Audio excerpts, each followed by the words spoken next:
ಖುಷಿ ಅನಿಸ್ತಾ ಇದೆ? ನಮಗೆ ತುಂಬ ಖುಷಿಯಾಗಿದೆ. ಯಾಕೆ ಅಂದರೆ ಡಿ ಕೆ ಶಿವಕುಮಾರ್ ಅವರು ಹುಲಿ ಒಂದು ಬಂಡೆ.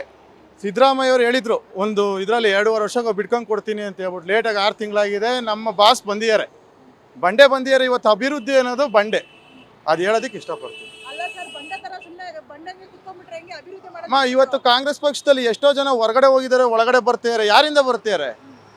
ಸಿದ್ದರಾಮಯ್ಯನಿಂದ ಬಂದಿಲ್ಲಮ್ಮ. ಡಿ ಕೆ ಅವರು, ಸುರೇಶ್ ಅಣ್ಣವರು ರಾತ್ರಿ ಇಡೀ ಕರ್ಕೊಂಬಂದು ಕೂಡಾಕಂಡು ಇನ್ನೊಬ್ರು ಮುಖ್ಯಮಂತ್ರಿ ಮಾಡಿದ್ದಾರೆ. ಇವತ್ತು ರಾಜ್ಯದಲ್ಲಿ ಇನ್ನೊಬ್ರು ಮುಖ್ಯಮಂತ್ರಿ ಮಾಡಿದ್ದಾರೆ. ಆವತ್ತಿನ ಕಾಲದಲ್ಲಿ ಕುಮಾರಸ್ವಾಮಿ ಅವರು ಮುಖ್ಯಮಂತ್ರಿ ಮಾಡಿ ಅವು ಚಿಟ್ಟವ್ರು ಯಾರು? ಡಿ ಕೆ ಶಿವಕುಮಾರ್ ಅವರೇ. ಇವತ್ತಿನ ದಿವಸ ಡಿ ಕೆ ಅಣ್ಣ ಗೆದ್ದಿದ್ದಾರೆ, ಬಂಡೆ ಗೆದ್ದಿದೆ ಅಷ್ಟೇ. ದೇವ್ರಿಗೆ ಪೂಜೆ ಮಾಡಿದ್ದೋ ದೇವ್ರು ಒಲಿದ್ರೇನೆ ಅಲ್ವಾ ನಮ್ಮ ಆಗ್ಬೇಕಾಗಿದ್ದು. ಹೊಲಿಸ್ಬಿಡ್ತಲ್ಲ. ಹೊಲಿಸ್ತು, ಅದಕ್ಕೆ ನಮ್ಮ ಡಿ ಕೆ ಶಿವಕುಮಾರ್ ಅವರು ಮುಖ್ಯಮಂತ್ರಿ ಆಗ್ತಿದ್ದಾರೆ. ಮುಖ್ಯಮಂತ್ರಿ ಆಗ್ಬೇಕು ಅಂತ ಕನ್ಸಿತ್ತು, ನಾವು ಅರ್ಕೆ ತಗೊಂಡಿದ್ವಿ, ಕನ್ಸು ಈಡೇರಿಸ್ತೀವಿ. ಏನ್ ಅರ್ಕೆ ಮಾಡ್ಕೊಂಡಿದ್ರಿ? ನಾವು ದೇವ್ರಿಗೆ ಒಂದು 101 ಕಾಯಿ ಹೊಡಿಬೇಕು ಅಂತ ಅರ್ಕೆ ಮಾಡ್ಕೊಂಡಿದ್ವಿ. ಚೋಡಮ್ಮ. ಓಕೆನಮ್ಮ. ಅಲ್ಲ, ಈಗ ಬಂದ್ರೆ ಅಧಿಕಾರ ಚೆನ್ನಾಗಿ ನಡೆಸ್ಕೊಂಡು ಹೋಗ್ತಾರಾ ಡಿ ಕೆ ಶಿವರು? ಅಮ್ಮ, ಈಗ ರಾಜ್ಯದಲ್ಲಿ ಈಗ ಕೇರಳ ಆಗಿರ್ಬೋದು, ಈಗ ಈ ತಮಿಳ್ನಾಡು ಆಗಿರ್ಬೋದು, ಎಲ್ಲೇ ಹೋದ್ರು ಗೆದ್ಕೊಂಬಂದಿರೋರು ಇವರಿಗೆ ಕರ್ನಾಟಕ ಗೆಲ್ಲಿಸ್ತಾರೆ ಇರ್ತಾರೆ. ನಮ್ಮ ಸರ್ ಸೋತೋಯ್ತು.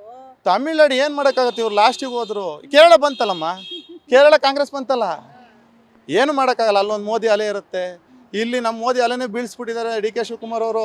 ಏನೇ ಇದ್ರು ಡಿ ಕೆ ಅಷ್ಟೇ. 28ಕ್ಕೂ ನೀವೇ ಬರ್ತೀರಾ?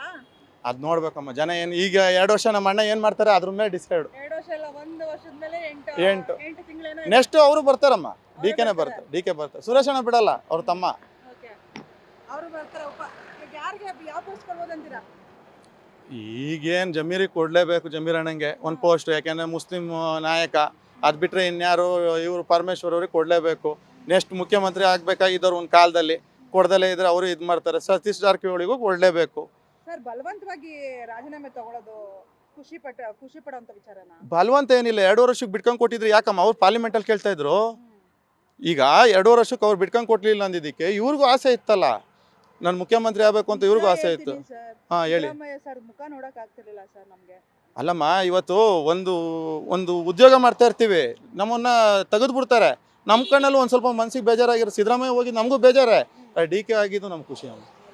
ನಿಮ್ಗೂ ಸ್ವಾರ್ಥ ಅನ್ನೋದಿದೆ ಅಲ್ವಾ? ಬಂಡೆ ತರ ನಿಂತ್ಕೋತಾರೆ ಅಂತೀರಾ? ನಿಂತ್ಕೊಂತಾರೆ. ಇವತ್ತು ಒಂದು ಪಾರ್ಲಿಮೆಂಟಲ್ಲಿ, ವಿಧಾನಸೌಧದಲ್ಲಿ ಈ 6 ವರ್ಷಕ್ಕೂ ಇವರೆಲ್ಲ ಮಾತಾಡಬೇಕಾದ್ರೆ ಒಂದು ಮಾತಂದ್ರು ಅವರು, ನಾನು ಹಳೆ ತೆಗಿಬೇಕಾ ಅಂತ. ಅದೇ ಥರನೇ ಅವರು ಅಭಿವೃದ್ಧಿ ಮಾಡೇ ಮಾಡ್ತಾರೆ ಅನ್ನೋ ನನ್ನ ಅನಿಸಿಕೆ.